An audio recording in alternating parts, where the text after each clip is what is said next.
Assalamualaikum dan salam sejahtera. Saya Najib Arif. Ini Niaga Awani. Kita akan bawakan perkembangan ekonomi dan juga bisnes perniagaan sepanjang 1 jam ini untuk membantu anda membuat keputusan dalam setiap laporan dan juga keputusan ekonomi di peringkat individu, isi rumah maupun seorang pelabur kecil dan pelabur besar.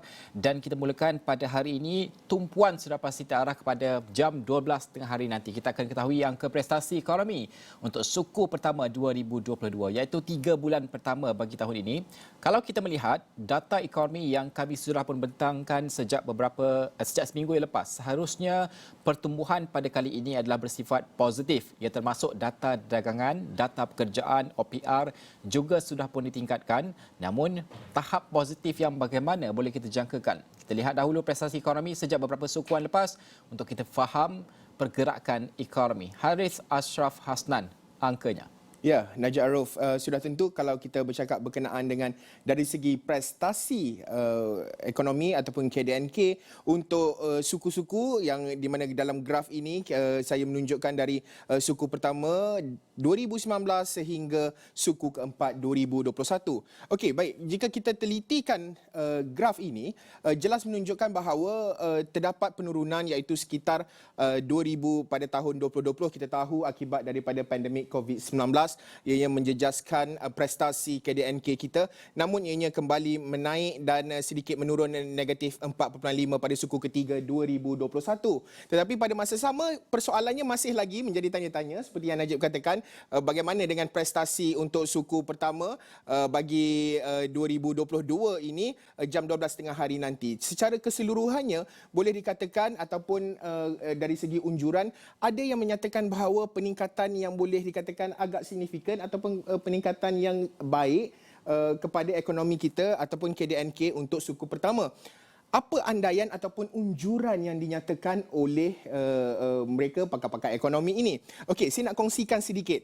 Pertamanya, kalau kita nak lihat antaranya penalisis ekonomi, Dr. Afzan Nizam menyatakan bahawa peningkatan di antara 4% ke 5% untuk suku pertama 2022. Mark Ratings Berhad menyatakan bahawa lebih daripada negatif 0.5% jika dibandingkan dengan suku pertama tahun 2021. Moody's Analytics menyatakan bahawa peningkatan 1.1%, Kenanga Research 5.7% dan kajian Reuters melibatkan 18 ahli ekonomi menyatakan 4%.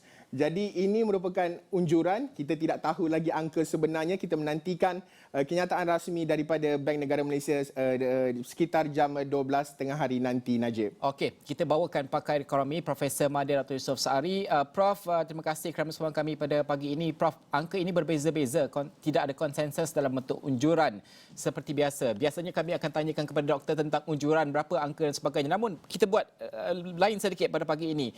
Mungkin kalau kita melihat kepada mungkin angka itu akan positif. Namun bagi peringkat rakyat, apa yang mereka perlu perhatikan downside risknya? Apa yang mereka perlu berhati-hati dalam memerhatikan data-data ekonomi ini? Najib, kita berbicara panjang sejak 2-3 hari lepas pun ya berkenaan dengan jangkaan pada suku yang pertama. Tapi sekarang ni kita dah berada pada suku yang kedua ya. Penting untuk kita bergerak ke hadapan ini pada suku ketiga terutamanya. Apa yang perlu kita ambil perhatian dekat sini kalau kita lihat perkembangan terbaru ini, contohnya ramai yang di luar sana berbicara berkenaan dengan kenaikan harga barang yang berterusan ya. Dan Bank Negara Malaysia pun beberapa hari lepas telah mengambil langkah menaikkan kadar OPR yang ini akan sedikit sebanyak akan mengurangkan sedikit tekanan kepada kenaikan harga tersebut. Jadi apa yang perlu pada pandangan saya bergerak ke hadapan, apa yang perlu kita tahu, masyarakat umum di luar sana perlu ambil perhatian adalah kita kena berhati-hati dalam menguruskan perbelanjaan isi rumah, terutamanya dalam keadaan situasi di dalam negara, faktor ekonomi di dalam negara dan juga di luar negara yang menunjukkan situasi yang kurang stabil ya. Rantaian bekalan terus menjadi isu, kekurangan buruh terus menjadi isu. Begitu juga keadaan geopolitik di luar sana ya. Jadi penting untuk kita di sini adalah untuk bersedia menghadapi kemungkinan jika kadar tekanan kepada kos hidup akan yang terus meningkat ya. Tapi kita harap keadaannya tidak akan bertambah baik ya. Kita harapkan dalam 2-3 bulan depan ada sesuatu perkara yang positif yang dapat membantu isi rumah ya. Tapi kalau dari segi sudut ekonomi secara keseluruhannya, ya memang kita tidak nafikan ia akan menunjukkan perkembangan yang sangat baik, yang lebih baik daripada tahun sebelum ini, iaitu tahun 2021. Tetapi dari sudut dan kita faham daripada sebelum pandemik dulu lagi ni Najib, pertumbuhan semua melepasi 4%, ada kalanya 5% lebih, tetapi ia tidak, bila kita fikir terjemahan kepada isi rumah secara keseluruhan, apabila kita membicarakan isu inklusiviti itu, ia tidak diterjemahkan kepada kemakmuran yang bersama. Ada setengah pihak saja menikmati kemakmuran tersebut. Jadi penting untuk isi rumah berhati-hati bergerak ke hadapan, terutamanya dalam kuartal 3 dan kuartal keempat nanti. Okey, Doktor, mungkin kalau kita melihat bahawa sekarang ini kebanyakan aktiviti ekonomi hampir kesemua sebenarnya sudah pun dibenarkan beroperasi. Kalau kita melihat cabaran untuk perniagaan ini antaranya adalah pelaksanaan gaji minimum, tapi sudah pun diumumkan PKS ini dibenarkan untuk tangguh sehingga Disember. Adakah ini akan mengurangkan sedikit cabaran kepada perniagaan kita sekaligus mungkin menyokong juga ekonomi? Saya menyambut baik apa yang diumumkan oleh kerajaan pada beberapa hari lepas yang memberi kelonggaran kepada PMKS untuk melaksanakan upah minimum. Memang dari segi perspektif ekonominya, Najib, apabila kenaikan kos dalam isi rumah, kos buruh itu tidak dapat ditampung, tidak dapat dikompensate dengan kenaikan dalam produktiviti ataupun dalam mengekalkan daya saing isi rumah, production atau pengeluaran tersebut, ini menyebabkan firma akan cenderung untuk melepaskan kenaikan kos itu kepada harga akhir, maksudnya kenaikan akan diterjemahkan kepada kenaikan harga barang. Jadi memang betul dari segi empiricalnya, dari segi kajiannya menunjukkan dalam masa apabila sesuatu kad upah minimum dinaikkan, tekanan inflasi akan lebih tinggi. Tapi alhamdulillah pengumuman tersebut cukup melegakan bagi pandangan saya.